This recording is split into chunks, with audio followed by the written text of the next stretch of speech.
The Australian Jewish community specifically has been experiencing a massive wave of anti-Semitism since October 7th. Israel shared intelligence with the Australian government exposing Iran's role in arson attacks in restaurants and on a synagogue in Melbourne in 2024, which ultimately led to the expulsion of the Iranian ambassador to Australia.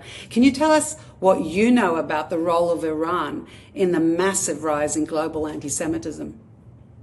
So the Islamic Republic for many years has been building up cells, whether it's on the information warfare front or the practical warfare terrorism front. In other countries, the UK has seen dozens of terror attacks, specifically targeting the Jewish community, that have been thwarted, in huge part thanks to a lot of Israeli intelligence. We've also seen major attacks, assassination attempts, kidnapping attempts be thwarted on American and Canadian soil. And we know, as you mentioned, in Australia that there have been repeated attacks, some of them actually carried out, unfortunately, and others that were thwarted inside of Australia. The IRGC is a terrorist organization that operates like a criminal syndicate. They work with groups that they task, that they fund to carry out their extremist aims, whether it's assassination or kidnapping or other actions against particularly Jewish community groups around the world.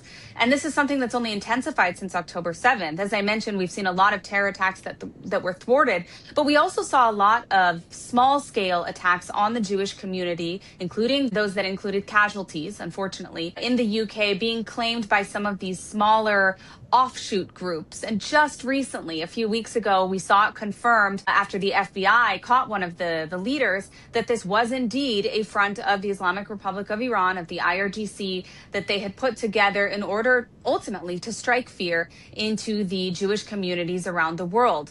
They view this as a global struggle. They don't just view this as something that pertains only to, the Houthis and the Iranian territory and the state of Israel and Lebanon. No, it's not just about the Middle East for them, which is why I find it so disappointing when we see people in the Western world and in the international media claiming that this war doesn't have anything to do with us, or that we don't have a problem with Iran. Iran as a country, yes. Iran as a state with their current government, the Islamic Republic, definitely you have a problem with, whether you realize it or not.